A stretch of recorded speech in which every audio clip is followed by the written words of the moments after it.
اور پاکستان کی military establishment کے لیے یہ مناظر یہ سبکی کا باعث بن رہے ہیں. تیرا کے لوگ بددعائیں دے رہے ہیں جھولیاں اٹھا اٹھا کے جو ان کی خواتین کے ساتھ اور بچوں کے ساتھ ہوا ہے. ایک اور بڑا فیصلہ جو سہیل آفریدی نے کیا، انہوں نے کہا جی کہ جمعرات کو میں اڈیالہ جیل جاؤں گا اور میں عمران خان سے ملنے کی کوشش کروں گا، اگر نہیں ملوائیں گے تو پھر ان کو ہم بتائیں گے. اب آگے سے معاملات نہ سختی کی طرف جائیں گے. 10 چکر لگائے سہیل آفریدی نے، اڈیالہ جیل کے ملاقات نہیں کروائی، لیکن 10ویں چکر کے بعد سہیل آفریدی نے پاکستان کا ایک چکر لگایا اور اب وہ ڈیفرنٹ آدمی ہے. اس دفعہ جو سہیل آفریدی آ رہا ہے جمعرات والے دن اڈیالہ جیل میں، یہ وہ والا نہیں ہے. اب اس کی جو عوام کے اندر مقبولیت ہے اس کا لیول کچھ اور ہے. سہیل آفریدی نے بڑی کامیابی سے لوگوں کے اندر ایک مومنٹم پیدا کر دیا، ایک تحریک پیدا کر دی ہے، اور یہ اس کی ایک بہت بڑی کامیابی ہے. اس کا کریڈٹ سہیل آفریدی کو ملنا چاہیے. وہ کہ اس کو گراؤنڈ پہ چینلائز کیسے کیا جائے گا یا گراؤنڈ کے اوپر اس کو آرگنائز کیسے کیا جائے گا، اس حوالے سے ابھی تک پاکستان تحریک انصاف کے سورسز سے مجھے کوئی خبر ملی نہیں کہ یہ جو پورا پاکستان بند کرنے کا پلان ہے اس کو عملی جامہ کیسا پہنانا ہے. ہاں مقبولیت تو بہت ہے، بہت زیادہ لوگ ان کے ساتھ کھڑے ہیں، لیکن ان لوگوں کو متحرک کیسے کرنا ہے. پاکستان بند کرنے کا جو آن گراؤنڈ فارمولا ہے یا جو پلاننگ ہے وہ کہاں ہے، وہ مجھے اس کے بارے میں ابھی تک کوئی انفارمیشن نہیں ملی. میں نے کئی لوگوں سے پوچھا ہے، پارٹی نے اس کے اوپر کوئی کام نہیں کیا، اور یہ سچ ہے ابھی تک تو نہیں کیا. لیٹس سی، ابھی 2 ہفتے باقی ہیں، وہ اس پہ کیا کام کرتے ہیں. عمران خان صاحب کو ختم کرنے کی خواہش میں نا اسٹیبلشمنٹ کو تباہ و برباد کر کے رکھ دیا. یہ خواہش جو ہے وہ عاصم منیر صاحب کی ہے. ایکچولی تو عاصم منیر صاحب کی خواہش ہے یا ضد ہے کہ عمران خان صاحب کو شکست دینی ہے، ختم کرنا ہے. اور یہ پاکستان کی ملٹری اسٹیبلشمنٹ کی یا کسی جرنیل کی آج تک کی سب سے مہنگی خواہش ہے، سب سے مشکل خواہش ہے، اور یہ سب سے مہنگی پڑی بھی ہے. کبھی یہ گالیاں دیتے ہیں، یعنی پہلی بات D G I S P R کو خود آ کر ایک سیاسی جماعت کے خلاف بولنا پڑا. اس سے پہلے انہوں نے ایسا کبھی نہیں کیا تھا. آرمی چیف کو خود بولنا پڑا. اس سے پہلے یہ ہمیشہ پیچھے رہ کے کارروائی ڈالتے تھے. انہیں سامنے آنا پڑ گیا کھل کر. کبھی سازشیں کرتے ہیں، کبھی نااہلیاں کرتے ہیں، کبھی عدالتی فیصلے، کبھی ترمیمیں کرتے ہیں، کبھی سزائیں دیتے ہیں، کبھی تشدد کرتے ہیں، کبھی ہارڈ سٹیٹ کی سختیاں، سب کچھ کر کے انہوں نے دیکھ لیا. ہزاروں کریک ڈاؤن انہوں نے پاکستان کے اوپر کیے ہیں، پاکستانیوں کے اوپر کیے ہیں. لاکھوں چھوٹی بڑی کارروائیاں انہوں نے کی ہیں، ہزاروں گرفتاریاں کی ہیں، مار کٹائی کی ہے، حتیٰ کہ نوجوانوں سے ان کے ووٹ کا حق تک یہ چھیننے کی کوشش کر رہے ہیں. لیکن میں ایک چیلنج کرتا ہوں، کس کو کریں؟ عاصم منیر صاحب کو میں چیلنج کرتا ہوں ایک، اور سادہ سادہ چیلنج ہے عاصم منیر صاحب کو. آج تک آپ نے عمران خان کے ساتھ نہ کوئی بھی فیئر گیم نہیں کیا. عمران خان کے سامنے عاصم منیر صاحب جب بھی آپ مقابلے میں آئے نا، آپ نے دھوکہ دیا، فیئر گیم نہیں کیا عمران خان کے ساتھ. اسے پہلے دھوکے سے نکالا، اس پر جعلی مقدمات بنائے، اسے دبانے کے لیے اس کی پارٹی اور خاندان کو تکالیف دی، اس کی بیوی اور بہنوں تک کو نہیں بخشا، اس کا پورا الیکشن چوری کر لیا، اس کی مخصوص نشستیں بھی چھین لی، ہر طرح کی دھاندلی اور بے ایمانی کر کے دیکھی ہے عمران خان کے خلاف. اگر یہ گیم فیئر ہونا تو میں ایک دن کی بات کر رہا ہوں، زیادہ نہیں کر رہا. ایک دن آپ عمران خان کے ساتھ فیئر گیم کھیلیں، عمران خان آپ کو اور آپ کے سارے حمایتیوں کو ایک ساتھ شکست دے دے گا شام ہونے سے پہلے. ایک دن اس کے ساتھ فیئر میچ کھیل کر دیکھ لیں. اس کے ہاتھ پاؤں باندھ کے، اسے جیل کے اندر بند کر کے، جعلی مقدمات بنا کے، عدالت کو، میڈیا کو، ہر چیز کو یرغمال بنا کے پورا قابو کر کے اس سے لڑے بھی تو کیا لڑے. وہ پولیٹیکل آدمی ہے. جو آپ نے اس کے ساتھ کیا یہ فیئر گیم نہیں تھی. اس کے ساتھ ایک دن کی فیئر گیم کھیلیں، میں چیلنج کرتا ہوں وہ صبح سے شام نہیں ہونے دے گا، اور وہ شکست آپ سب کے ماتھے پہ لکھ دے گا. اس نے جیل سے بیٹھ کے پاکستان کی اسٹیبلشمنٹ کے ماتھے پہ اس طرح کی شکست لکھی 8 فروری 2024 کو کہ وہ کبھی نہیں مٹے گی. اب وہ پاکستان کی تاریخ کا حصہ بن گئی ہے. لیکن ایک چیلنج اور ہے، آپ اس ظلم کو، جبر کو، فسطائیت کو جو آپ کر رہے ہیں اس کو ڈبل کر لیں، 4 گنا کر لیں. آپ پھر بھی عمران خان کو توڑ نہیں سکیں گے، آپ عمران خان کو ہرا نہیں سکیں گے. آپ آج تک بارنگ بلوچ کو نہیں توڑ سکے، آپ سنم جاوید کو نہیں توڑ سکے، آپ 70 سالہ یاسمین راشد کو نہیں توڑ سکے، آپ فلک جاوید کو نہیں توڑ سکے، آپ ایمان مزاری کو نہیں توڑ سکے، آپ عمران خان کی اہلیہ بشرا بی بی کو نہیں توڑ سکے، آپ عورتوں کو نہیں توڑ سکے، بچوں کو نہیں توڑ سکے. آپ عمران خان کو توڑیں گے، سوال ہی پیدا نہیں ہوتا، وہ آپ سے نہیں ٹوٹے گا. ڈبل، 4 گنا، 6 گنا ظلم کر کے دیکھو، نہیں ٹوٹے گا. ہو ہی نہیں سکتا کہ وہ آپ سے ٹوٹ جائے. وہ آپ کو شکست دے گا. تھوڑا سا اس کو گراؤنڈ دے دیں، تھوڑا سا فیئر گیم ایک دفعہ کر کے دیکھ لیں. تھوڑی سی بےایمانی اور جو زیادتی ہو رہی ہے اس سے نکل کر کھیل کر دیکھیں, گیم کے رول سب کے ساتھ ایک جیسے کر کے دیکھیں, پھر دیکھیں عمران خان کیسے شکست دیتا ہے.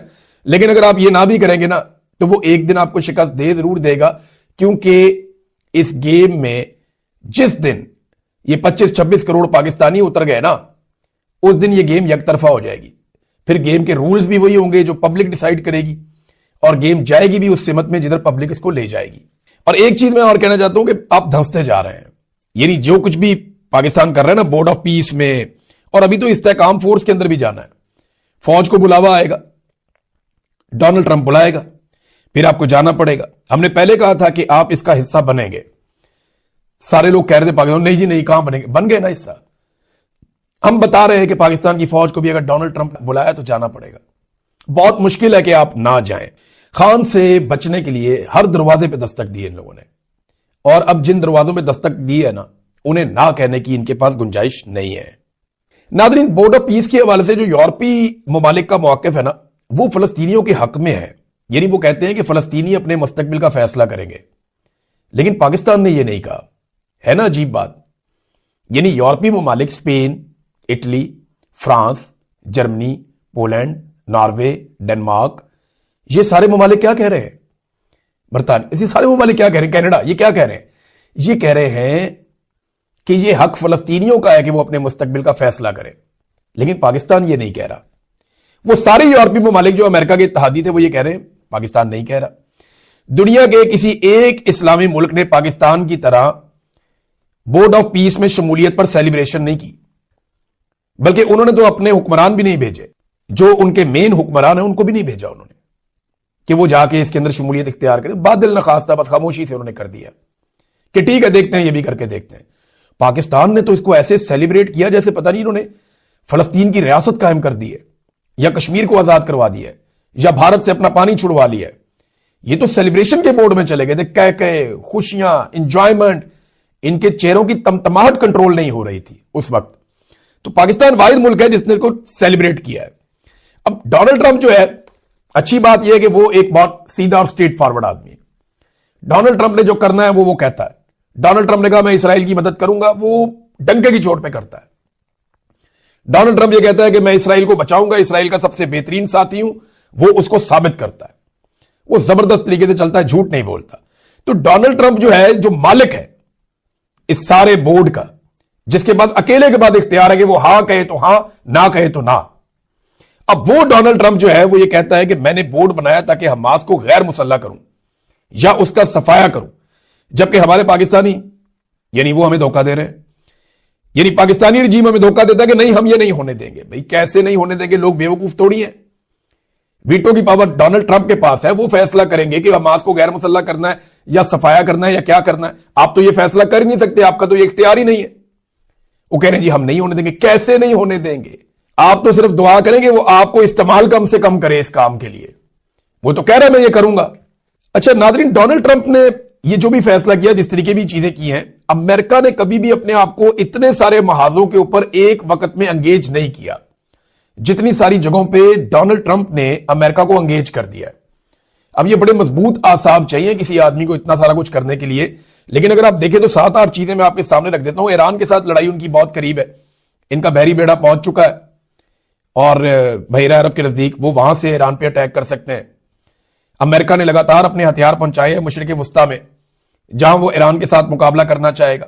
اسرائیل نے اپنی تیاریاں کر لی ہیں, اور اسرائیل نے جو ایویشنز ہیں ان کو مختلف ممالک کے جو کمرشل فلائٹس جاتی ہیں وہاں پہ بھی انہوں نے اپنا الرٹ جاری کر دیا ہے اسرائیل نے, کہ یہاں پہ سچویشن کچھ بھی ہو سکتی ہے, لہذا اس کے اوپر سب کو ویجیلنٹ رہنا ہے. اور امریکہ نے اپنے ہتھیار بھی پہنچا دیے ہیں. پھر تیسرا یہ ہے کہ یورپ امریکہ سے ایسے وقت میں ناراض ہے. وہ گرین لینڈ کا معاملہ ہو یا بورڈ آف پیس کا معاملہ ہو, اس میں وہ شمولیت نہیں کر رہا. تو یہ بھی سیم ٹائم میں امریکہ کے ساتھ ہو رہا ہے. نمبر 4, جو تجارتی ڈیل یورپی یونین کے ساتھ امریکہ کی تھی وہ بھی خراب ہو رہی ہے, اور یہ بھی سیم ٹائم میں ہو رہا ہے. نمبر 5, جو ہمسایہ ممالک ہیں امریکہ کے, وہ بھی وینزویلا کے اندر جو امریکہ نے کامیاب آپریشن کیا, اس کی وجہ سے وہاں پہ بھی ایک تناؤ ہے, ایک عجیب و غریب کیفیت وہاں پہ بھی ہے. کینیڈا اور امریکہ میں ہم نے اتنے برے تعلقات کبھی نہیں دیکھے جو اس وقت ہیں. چین خاموشی سے اپنے تجارتی تعلقات بڑھا کر مزید منڈیوں میں اپنی ترسیل بڑھانے کی کوشش کر رہا ہے. کہ ہمارا مال عالمی منڈیوں میں زیادہ جائے. چائنا اس موقع سے فائدہ اٹھائے گا. وہ اپنے آپ کو مستقبل کی سپر پاور سمجھتا ہے. اور آٹھویں ایک چیز ہو رہی ہے کہ امریکہ کے اندر کئی ریاستوں میں حالات جو ہے وہ احتجاج کی طرف جا رہے ہیں اور پرتشدد احتجاجی مظاہرے وہاں پہ امریکہ میں ہو رہے ہیں. اور دوسری جانب سے بھی مار کٹائی ہو رہی ہے. اور یہ امیگرینٹس کے معاملے پہ ہو رہا ہے. یہ بھی ڈونلڈ ٹرمپ کی ہی ایک پالیسی ہے. اور ڈونلڈ ٹرمپ کی امریکہ میں مقبولیت بھی کم ہوئی. ان ساری چیزوں کو جب آپ اکٹھا کرتے ہیں نا تو ایک ہی وقت میں امریکہ کا یہ واحد صدر ہے ڈونلڈ ٹرمپ جس نے اتنے سارے محاذ کھول دیے ہیں. اس کا نتیجہ کیا نکلے گا ہم کچھ کہہ نہیں سکتے, لیکن مڈ ٹرم الیکشن آئے گا امریکہ کا تو تب پتا چلے گا کہ ڈونلڈ ٹرمپ کا فیوچر کیا ہوگا. اور مڈ ٹرم الیکشن اسی سال کے آخر میں نومبر میں ہو جائے گا. ناظرین اب ایک اور خبر میں آپ کے سامنے رکھتا ہوں, بڑی انٹرسٹنگ خبر ہے, اور یہ خبر ہے شہزاد اکبر صاحب کے حوالے سے. آپ کو پتا ہے ایک القادر کیس چلتا ہے پاکستان میں, اس میں عمران خان صاحب کو اور ان کی اہلیہ کو سزا دی جاتی ہے. وہی کیس شہزاد اکبر پہ بنایا جاتا ہے کہ شہزاد اکبر اس کے اندر شریک ملزم ہے. اس کیس کی بنیاد کے اوپر شہزاد اکبر کا نام انٹرپول میں ڈالنے کے لیے درخواست دی جاتی ہے. اب آپ کو میں یہ بتاتا ہوں کہ بین الاقوامی اداروں نے, انٹرپول نے ایک مرتبہ پھر حکومت پاکستان کے دیے ہوئے شواہد کو